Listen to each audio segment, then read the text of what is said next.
Reimagining Success, episode 157. You're listening to Reimagining Success, the podcast where we help you reimagine your future, designing a life and career beyond the 9 to 5 that allows you the freedom, flexibility, and fulfillment that you've been dreaming of. I'm your host, Anna Lundberg. Now, let's get started on those dreams. Okay, hello everybody. Welcome back to this month's Career Transitions interview, which is with Valentina Coco. Now, Valentina and I have been working together for some time. I know her from my previous life, and I'm really thrilled to be able to share her journey with you today. So, Valentina, why don't you tell us what were you doing before and what are you doing now? Well, first of all, thank you, Anna, for having me on the podcast. And we've known each other for a while. What I was doing before. So I started my career in Procter & Gamble, where we met. When I started, I was doing data analytics and insights and reporting.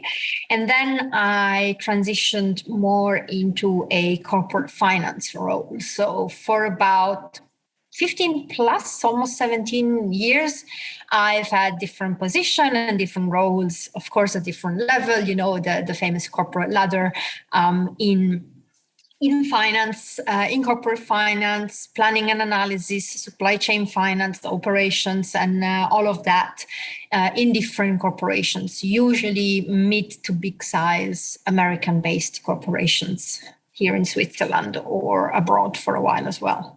So that's what I used to do.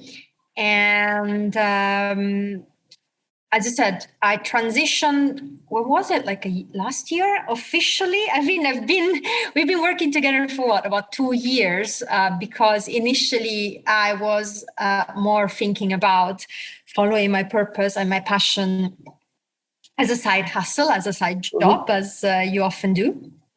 And spending a lot of my time mentoring and coaching people and organizations and student groups and startups, you name it, in different phases and in different programs with regards of leadership. So I've always been supporting teams in terms of team engagement and team effectiveness, and then people when it comes to leadership, inclusion, and diversity, especially, it's the area that I'm more passionate about. So we're not talking about leadership as in how to get the next promotion, although that's very important as well, and I understand that.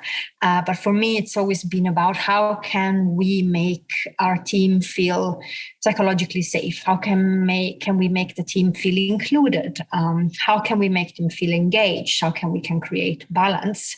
How can we eliminate those famous microaggression from the workplace, our unconscious bias, and all of that? I guess before it became a trendy, important, relevant topic. And then since the end of last year, I've actually, as I said, left the corporate world, took the step, and now I'm doing this as my full-time job, basically, on my own. Yeah, and as you said, very important and timely. Yeah. So you mentioned there, and I think a lot of people do initially think maybe it's a side hustle, and you even, I believe, looked into changing internally to a role that was closer to your passion. So what was it that led you finally to go, no, actually, I'm going to take the leap and I'm going to pursue this as my full-time passion and purpose? A few things. First of all, I tried internally, and I have to say, I don't know that I would have gone out of the corporate world if my internal change would have worked. Because I wanted to do something similar internally, and it didn't work because I didn't have the right profile and several other things.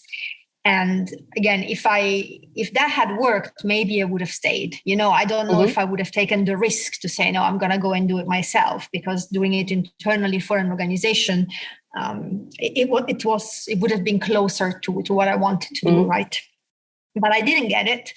And for me, the real change has been during the pandemic. And I have to say, I've been one of those people that during the pandemic rethought her career and priority and got a dog, as you might hear some barking in the background. So I'm 2 out of 3 on the pandemic bingo. And for me, it was really this thought about, if I'm spending so much time at work, in my 9 to 5 job, which realistically speaking, at a certain level in corporate, it's not 9 to 5 anymore. It's more of a 9 to 7, 9 to 8, sometimes 8 to 8. And then I was spending regularly a good 10 to 15 hours a week pursuing my purpose and my passion through volunteering and all of this no profit, pro bono, for free consulting I was doing. It left no time for my actual life. And during the pandemic, I had to reevaluate, right? I mean, what am I doing here? What are the priorities? What do I need to let drop? Why am I exhausting myself with all of these hours of work plus volunteering or free work, let's call it however we want, and family and studies and everything else? I mean, if something is gotta go, what is the thing that gives me the least fulfillment in life?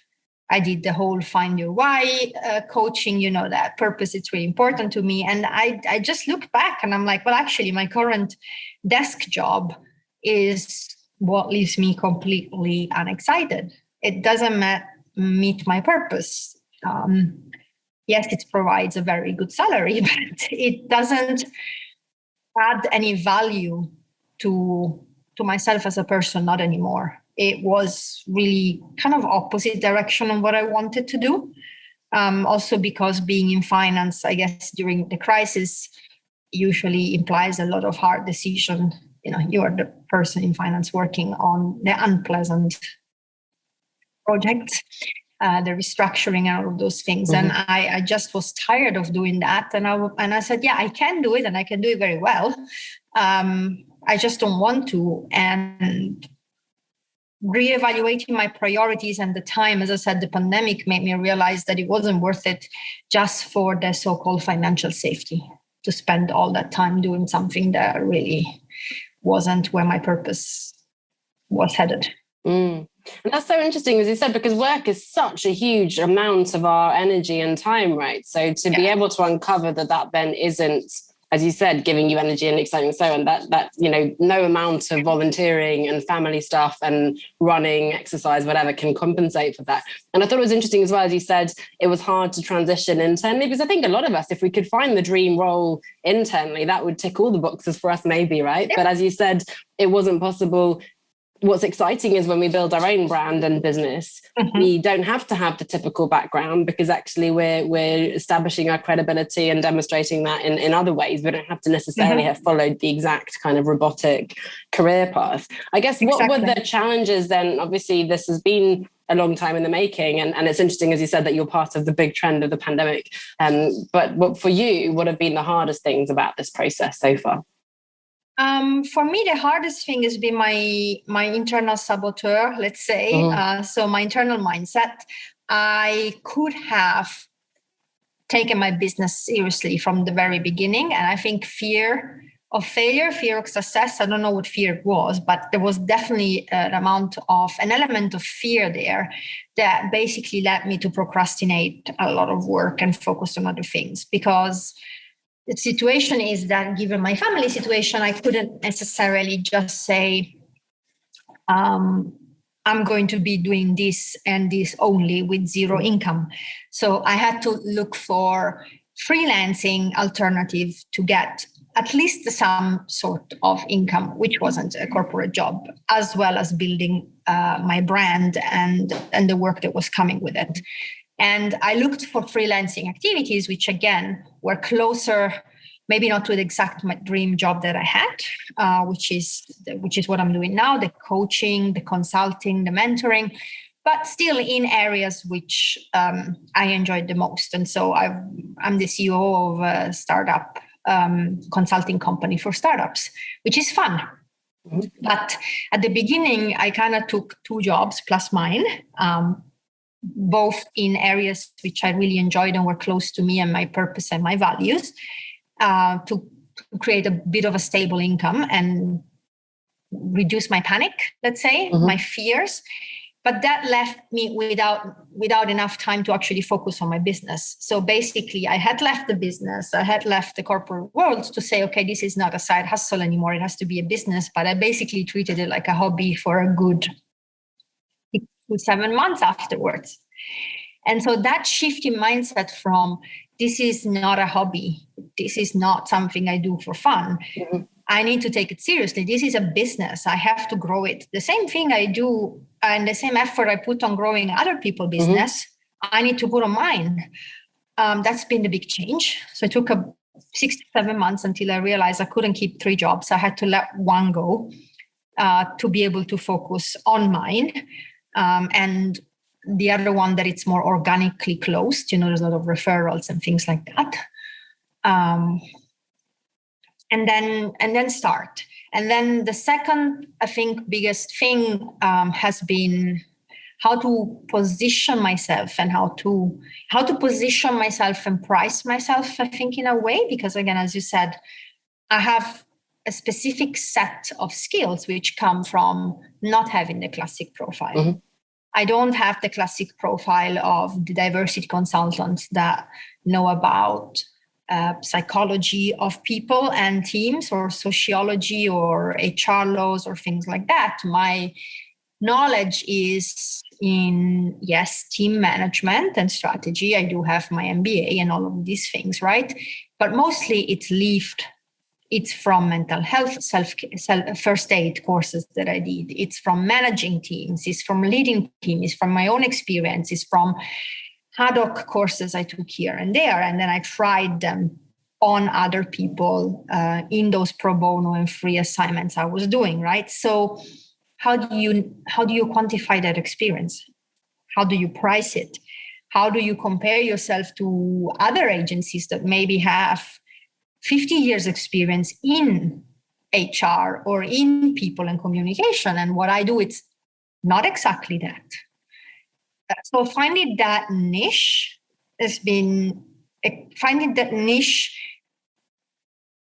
well as finding the way to communicate and understand what is worth. It's been a really steep curve, let's say. There are always the two sides, aren't they? Because there's the amazing, distinct uniqueness of you because you have that background, as you said, which means that there's no path to follow because you are kind of pioneering by definition, which makes you completely unique and worth so much. But at the same time, because there is no kind of blueprint to follow, you can't just look to other people and so on, and that makes it hard. And as you said, that kind of catch-22 of I either have the stable income but no time, or I have a lot of time but not the income. And we think maybe we've taken that decision once to leave the job, but as you say, we quickly latch on to other work, which is good because we need that stability in order to have the creativity and the freedom. But then how do we navigate those choices to balance the purpose with the fun, with the money and so on, right? So I think that's something that will resonate with a lot of people as well, and certainly has for me. And of course, it's something we work on in the accelerator. Yeah. With this internal saboteur and these challenges you've had, how have you found the support and the strength to overcome those things and to continue and to learn from that and to move on with the business? Well, mostly through groups and coaching. Mm-hmm. I mean, to be honest, there were moments where I was about, and there were moments where I was about give up. And mm-hmm. I don't know how many WhatsApp messages you got from me saying this makes no sense and I will never succeed, mm-hmm. and I don't know what I'm doing and I'm going to give up. And the answer was take a breath and reevaluate, and one step at a time, mm-hmm. and it's not going to work tomorrow. And, just because it's taking mm-hmm. longer, and have you really done this and that? So I think community has been really good. I mean, having the coaching and the support, it's been great. I think without, I wouldn't have done it. Mm-hmm. I would have given up. I would have latched on to the freelancing work because in a way it gives me that freedom mm-hmm. To not be in corporate. But again, it's not necessarily my company, my brand, or 100% my passion. Mm-hmm. But it's fun. So it would have been easier to latch onto that and then realize maybe 3 years down that I hadn't grown anything on my business, but I had fun. And or I would have just given up and just looked for a corporate job, right? So the coaching has been, I guess, instrumental to not give up. And the group, and by the group, I mean the people in our group, in the incubator and the accelerator group, knowing that I'm not the only person that is struggling, knowing that sometimes I can share the struggles, because the struggles I had 2 months ago and that I have not yet overcome, but I'm working towards, or I'm working to improve, are the struggles someone else is having. And so, even that little bit of progress that I've made can help someone else. For me, it's really powerful and really important, because I see the connection. I see that other people got successful with their definition of success after some time and some years. And even the people I look up to and I admire, and you introduced me to actually 1 or 2 of them that I was following on Instagram and things like that, had similar struggle at the beginning. So, not all hope is lost, as you say. And then that's it. Just, sometimes it's as simple as having the accountability. I think for me, yes, I'm a very self-driven person. I can give myself my own deadlines and stick to it. At the same time, I feel like after 15, 16, 17 years in corporate, when you really have to do something which is either something you don't like, and I'm open here, I don't like all of the aspects of running a business. My dream is to make enough money so that eventually I can outsource some of the aspects of running the business, which are really not what I enjoy doing. Marketing. No, I'm not going to say it, but no. But we all have different zones of genius. It's okay. We all have an area of geniuses, and some stuff it's just like maybe it's also a limiting belief. I never see myself as a marketer or whatever, but I don't necessarily love all of it. And I think there is the corporate mindset that comes, which is, you've got a deadline and you've committed to this deadline to someone, so you have to do it. But if that someone is just me, when it's about giving up hard times or things which I don't necessarily enjoy doing it's easier to find reasons not to do it. Oh, I'm really busy with that other contract, or I'm really busy here and there.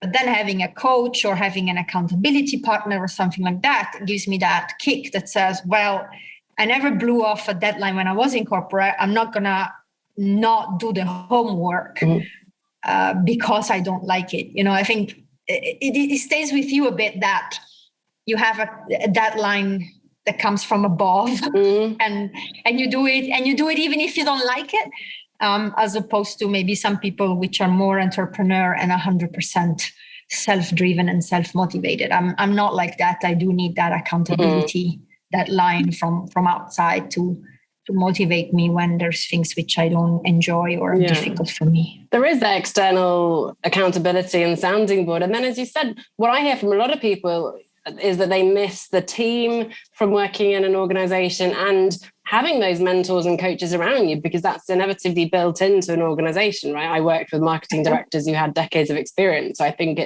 we forget and we somehow take the leap because we want the freedom and so on. But it's so valuable to surround ourselves with those people and to kind of recreate some of those structures that were working. Yep. With the changes you've made, and I know you said you kind of really reevaluated everything during the pandemic. What is the best part of the changes you've made so far? What are you really enjoying about the lifestyle? That I can go running in the middle of the day whenever I want, and I don't have to schedule my runs and my marathon training at 4:00 in the morning or whatever it is, because I can just take a break when I need to go for 2 or 3 hours. And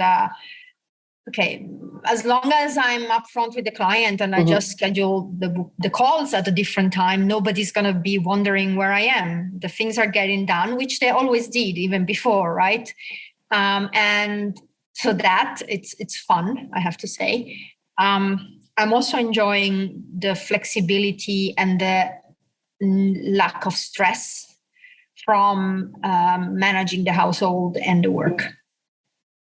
And I think this is something which I think impacts maybe more mothers or single parents than others. I don't know, whoever is the main caretaker in the house.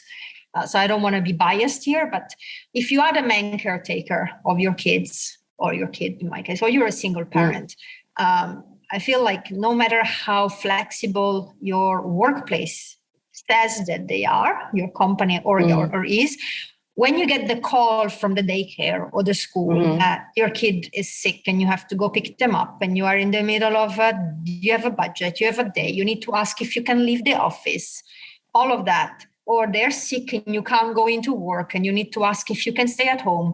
You may have the most flexible workplace ever. You still have that degree of stress because it's still up to someone else to decide, right? And are you then looking less engaged than other employees which don't have this type of problems with the family and things like that? And right now I don't have to, report to anybody on this. Most of my clients are anyway remote. But even the ones which are in town, if I tell them tomorrow we're going to have the meeting remote, sorry, I can't meet you, they don't need to know if my daughter is sick. They don't care necessarily. The work is getting done as it was even before. But that anxiety level of, oh my God, it's winter. If one person gets sick, my whole work week is going to get thrown off. I don't have that. And so it's a lot easier for me to manage that. And then I think, just as you said, for me, especially because it's such a different type of work. Yes, there is a certain satisfaction of finishing a finance project or closing a budget. But for me personally, it's completely different that when I can run a good workshop with a company about inclusive hiring practices. And then I see how they're running their interview for the next position open, and how they've changed their job descriptions and how they're behaving towards the employees and the change that it's bringing. It's a different level of satisfaction and impact that I see. And that gives me the motivation to just, keep going.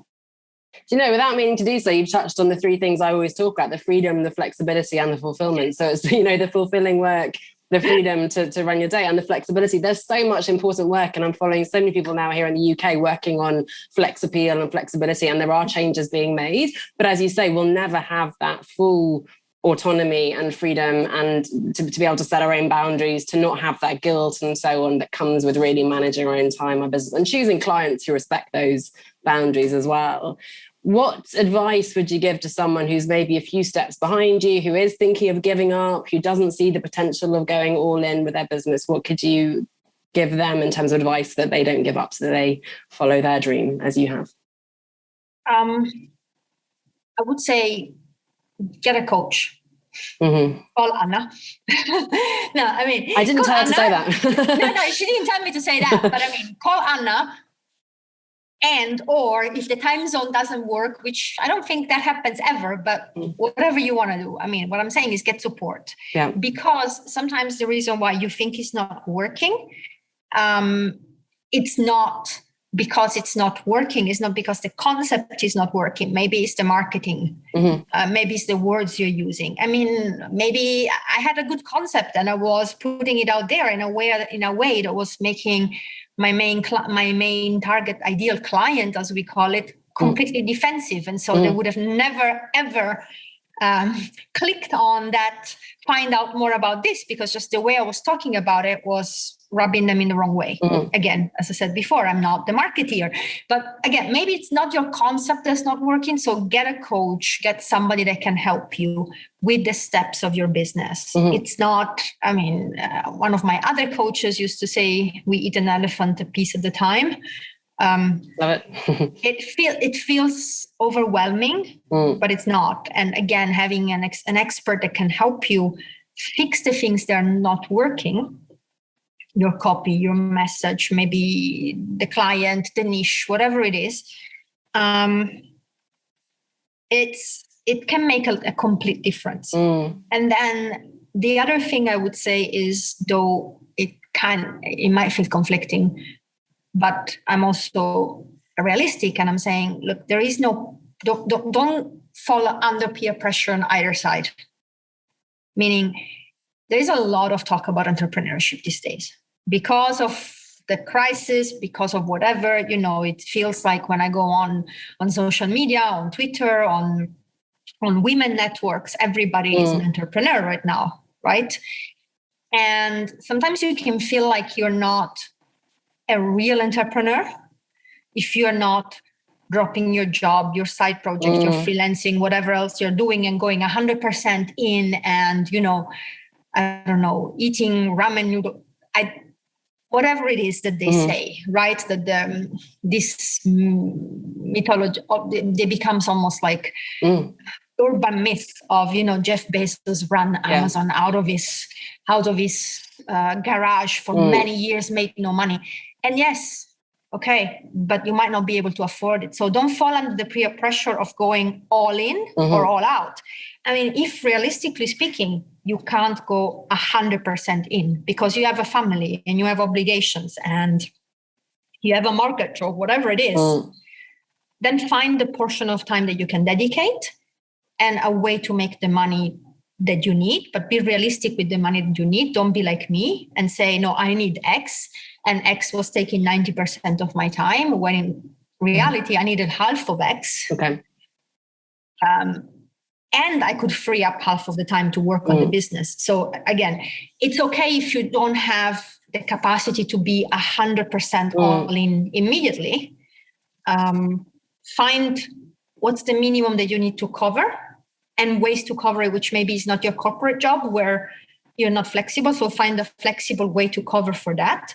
And then really stick to the time though, to your business.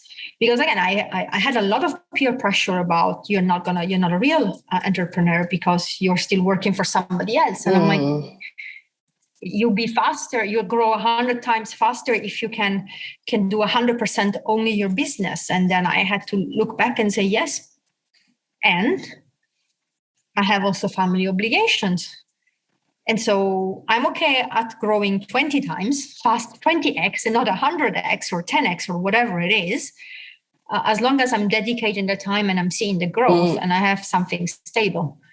My mistake was that, as I said, I wasn't dedicating the time, but I also had to go against that kind of bias and mental limitation and peer pressure that if I don't do it 100%, I'm not a real business person. I'm like, no, I am.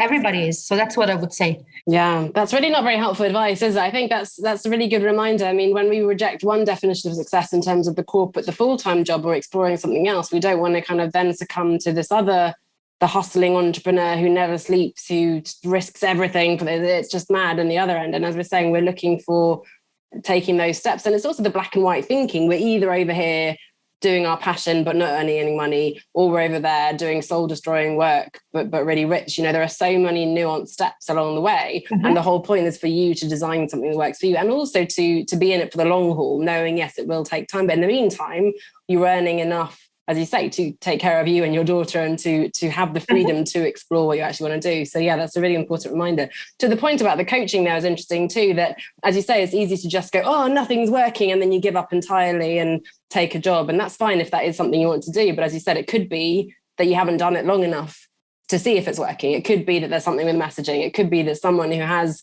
is a few steps ahead of you, at least can see that externally. So that's an important reminder too. So don't give up just because, we've talked about this. We do one webinar and we don't quite get as much as we hoped, but, do another webinar or tweak the messaging, try again, and so on. So really good advice there. Thank you so much. So Valentina, please go ahead.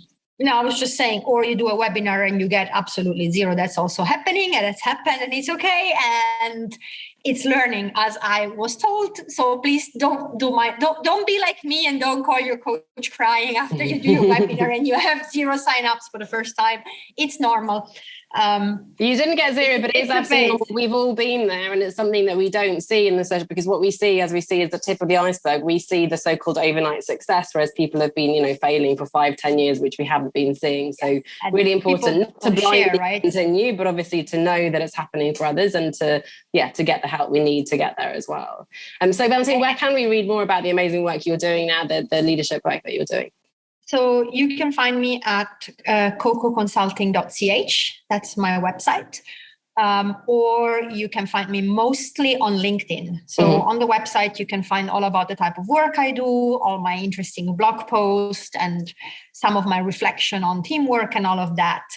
But if you want to maybe hear some more random thoughts on team building and ideas and whatever latest article I'm reading, I'm mostly active on LinkedIn as well. So you can find Valentina Coco you there as well on LinkedIn. Yeah.